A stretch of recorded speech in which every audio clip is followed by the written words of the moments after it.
시간 우리에게 주신 하나님의 말씀은 신약성경 로마서 1장 16절, 17절 두 절의 말씀을 보시도록 하겠습니다.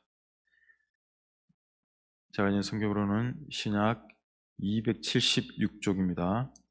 로마서 1장 16절과 17절의 말씀을 찾으시도록 하겠습니다. 우리 찾으시면 함께 합독하도록 하겠습니다.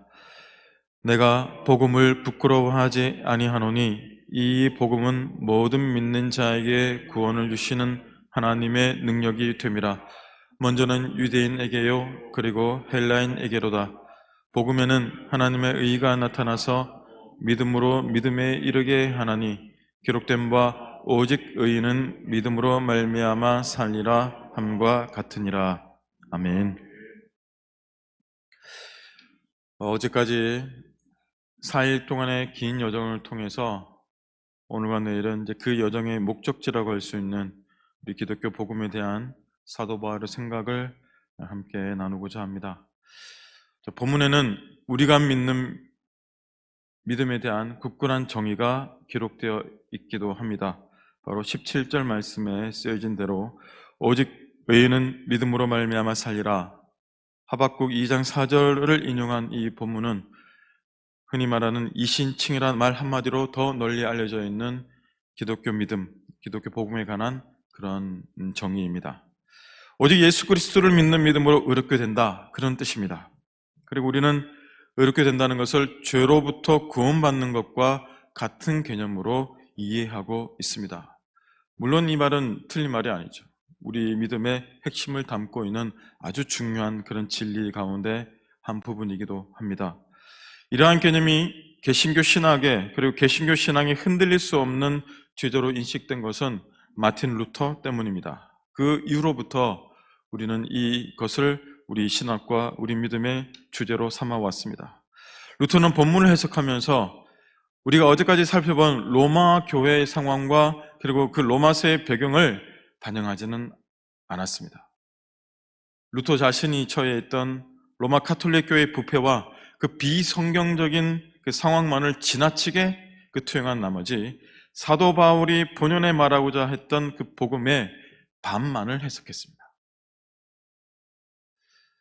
그래서 사실은 사도 바울이 말하고자 했던 이 복음의 우리는 반만을 루터를 통해서 이해해왔던 것이죠. 그렇게 또 믿어왔습니다. 혹시 여러분들 가운데서 눈치를 채신 분들이 있을지 모르겠습니다. 제가 지난 4일 동안 은연중에 강조한 단어가 하나 있습니다. 그것은 바로 능력이란 말입니다.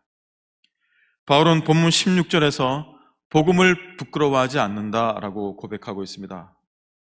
여러분, 저는 복음을 부끄러워하지 않습니다. 그것은 왜냐하면 복음은 모든 믿는 자에게 구원을 주시는 하나님의 능력이 되기 때문입니다. 라고 그 이유를 밝히고 있습니다.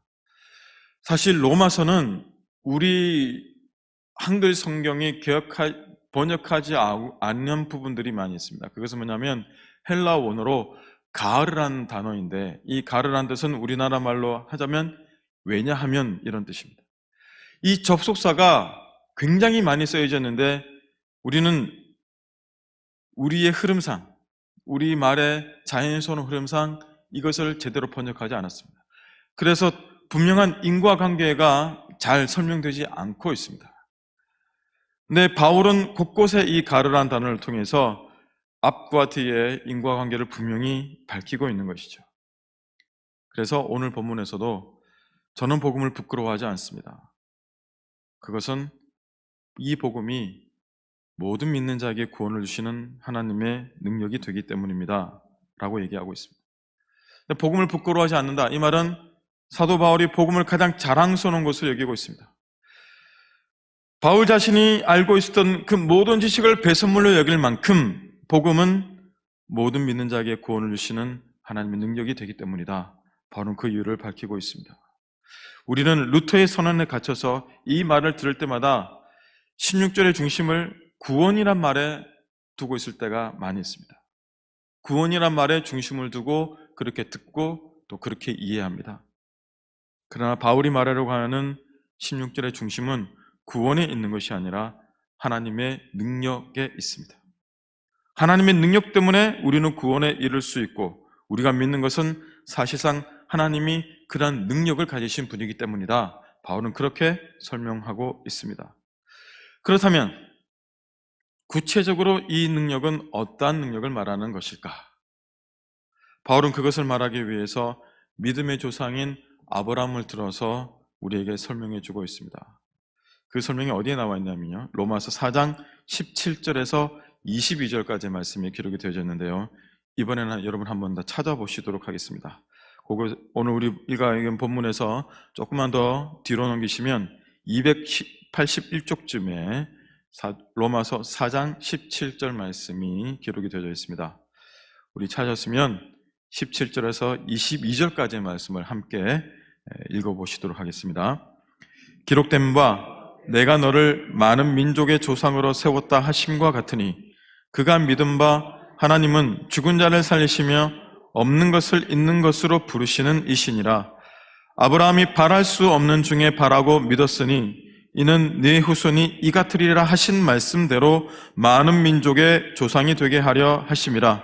그가 100세나 되어 자기 몸이 죽은 것 같고 사라의 태가 죽은 것 같음을 알고도 믿음이 약하여지지 아니하고 믿음이 없어 하나님의 약속을 의심하지 않고 믿음으로 견고하여져서 하나님께 영광을 돌리며 약속하신 그것을 또한 능히 이루실 줄을 확신하였으니 그러므로 그것이 그에게 의로 여겨졌느니라. 아멘. 19절 말씀에 보면 100세나 되어 자기 몸이 죽은 것 같고 사라의 태가 죽은 것 같음을 알았다고 했습니다. 아브라함이요. 이 말의 의미는 자신과 사라 두 사람이 모두 아이를 가질 수 없는 몸이란 그런 상태임을 아브라함이 분명히 알고 있었다는 것입니다. 이미 너무 나이가 많이 늙어서 아이를 가질 수 있는 몸의 상태가 아니었단 말입니다. 그럼에도 아브라함은 믿음이 약해지지 않았다는 것입니다. 왜 그런가? 그 이유가 17절에 기록된 하나님은 죽은 자를 살리시며 없는 것을 있는 것으로 부르시는 이로 믿었기 때문입니다. 아브라함은 하나님의 능력, 곧 생명을 창조하는 능력, 죽은 자를 살리는 부활의 능력을 믿었다는 것입니다.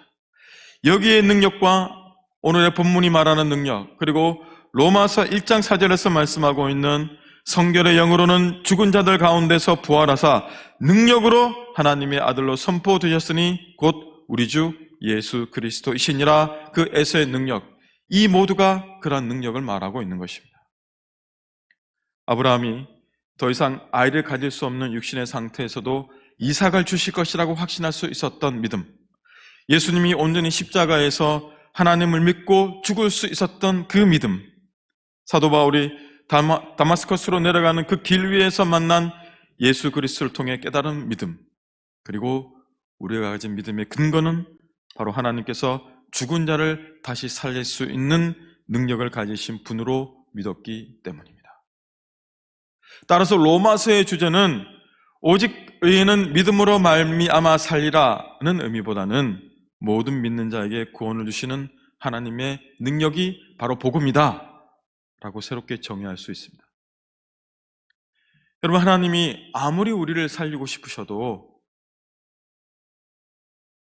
우리를 살릴 만한 능력, 예수 그리스도를 죄악과 사망의 권세에서 다시 살릴 수 있는 능력이 없었다면 우리는 하나님을 믿지 못했을 것입니다. 하나님은 우리를 다시 자녀로 받아들일 사랑의 의지와 함께 하나님의 자녀로서의 결격 사유를 없앨 수 있는, 곧 죄를 멸할 수 있는 능력, 우리를 죄에서 용서하실 수 있는 능력이 있으셨기 때문에 그러한 구원을 우리에게 허락해 주실 수 있었던 것입니다. 그 하나님이 바로 생명을 창조하는 창조주 하나님이십니다. 우리 믿음의 근거는 바로 거기에 있는 것입니다. 우리의 구원의 근거는 바로 하나님의 능력에 있는 것입니다. 우리에게 구원을 베풀 만한, 예수 그리스도를 이 땅에 보내실 만한, 그리고 그 아들을 죽이시고 다시 살릴 수 있는 만한 능력, 백선화 된 아브라함과 아이를 가질 수 없는 그 사라의 몸에 생명을 주실 수 있는 능력, 그런 능력을 하나님이 가질 수 있기 때문에 그 능력이 예수 그리스도 십자가를 통해서만 우리에게 주어졌기 때문에 바로 우리는 예수님을 구세주로 믿는 것이죠. 이것이 우리 믿음의 근거입니다. 이것이 확실한 우리 믿음의 근거입니다. 아브라함이 그것을 바라고 그것을 믿었기 때문에 하나님께서 그것을 아브라함의 의로 여기셨다. 로마서 4장 22절 말씀에 그렇게 말씀하고 있습니다. 이것이 우리가 말하는 복음입니다. 만약 하나님께 그런 능력이 없다면 우리의 모든 것이 다 헛된 것이죠. 하나님이 그런 능력이 있었기 때문에 예수님께서 다시 살아날 수 있게 되었고 아브라함이 그것을 믿었다는 것입니다. 우리는 부활하신 예수님 믿는 것이죠. 왜냐하면 우리도 예수님과 더불어서 마지막 날에 다시 살리실 것이라는 것을 우리가 믿지 않습니까? 그것이 사도 바울이 말하고자 했던 복음의 요체입니다. 그러니까 우리의 믿음의 방점이 구원을 받는 데서 있는 것이 아니라 사실은 부활의 몸을 덧입는다는 것에 있습니다.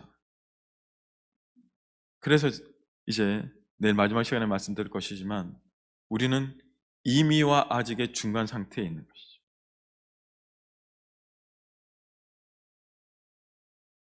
우리가 예수 그리스도를 믿는 것, 또 하나님을 신뢰하는 것, 그것은 바로 하나님이 우리를 다시 살릴 수 있는 능력을 가지신 분이시기 때문에 그렇습니다. 그리고 그 능력은 오직 예수 그리스도의 십자가를 통해서만 주어졌기 때문에 우리가 예수님을 믿는 것이고 우리는 예수님을 통해서 하나님께 나아갈 수 있게 되는 것이죠. 이것이 우리가 가진 믿음의 그런 구조입니다. 우리가 이것을 믿고 확신에 거해야 됩니다. 그래야만 우리에게 다시 그 복음의 능력이 새로워질 수 있습니다. 우리가 너무 이 루터의 선언에 갇혀있던 나머지 우리는 계속 구원만을 강조하는 그런 경향이 있습니다. 물론 그것이 중요하지 않다는 것이 아닙니다. 그러나 그 구원과 함께 그 구원이 주실 수 있는 것, 구원이 우리에게 허락될 수 있었던 그 근본적인 원인은 하나님이 그런 능력을 가지신 분이시기 때문에 그렇습니다. 그래서 그러한 사랑의 의지와 함께 사랑이신 하나님께서 능력도 함께 가지고 계셨기 때문에 예수님을 통해서 우리에게 그런 구원을 허락해 주실 수 있었던 것입니다. 이런 온전한 복음의 능력이 앞으로 우리가 어려운 가운데서도 하나님을 의지하고 모든 것을 이겨낼 수 있는 우리의 믿음의 근거가 되기에 이 시간 주님의 이름으로 축원합니다. 하나님, 우리가 예수님을 믿는 이유, 우리가 하나님을 신뢰할 수 있는 이유, 우리가 이 땅을 살아가는 이유, 우리가 많이 힘들고 어려운 상황 가운데 있지만 예수님을 포기하지 않을 수 있는 이유는 바로 우리에게 생명을 주시고 우리가 죄로 인해 죽었던 그 생명을 다시 살릴 수 있는 부활의 능력을 하나님께서 가지고 계시며 또한 그것을 예수님을 통해 우리에게 주셨기 때문입니다. 죽은 자들 가운데에서 부활의 첫 열매로 예수님을 살려주셨던 그 하나님께서 우리를 다시 죄악 가운데서 그리고 우리를 육신의 영원한 사망 가운데서 건져내 주실 것을 우리가 믿고 바라기 때문입니다. 사도 바울은 그것을 로마 교회 성도들에게 말하고 있습니다. 그리고 오늘 이 시간 우리에게도 말씀하고 있습니다. 우리가 그러한 능력을 가지신 분으로 하나님을 신뢰하며 나갈 수 있도록 하나님 도와주시옵소서. 그래 어떤 어려움 가운데서도 흔들리지 않는 믿음 가운데서 아브라함이 바라고 바랐던 그 믿음, 그래서 하나님께서 그 아브라함의 믿음을 의롭게 여겨주셨던 것처럼 우리가 그런 믿음으로 하나님으로부터 의롭다 칭찬받는, 의롭게 여김받는 우리 믿음의 백성도 되어줄 수 있도록 하나님 인도하여 주시옵소서. 하나님, 어제 남성훈 집사님 무사히 수술받게 하신 것에 인하여 감사드립니다. 온전히 회복되게 하여 주시고 오늘 수술받으시는 안경희 권사님 외에도 동일한 은혜로 함께하여 주시옵소서. 오늘 우리의 하루의 삶도 주님 앞에 맡겨드립니다. 감사드립니다. 예수 그리스도의 이름으로 감사하며 간절히 기도드리옵나이다. 아멘.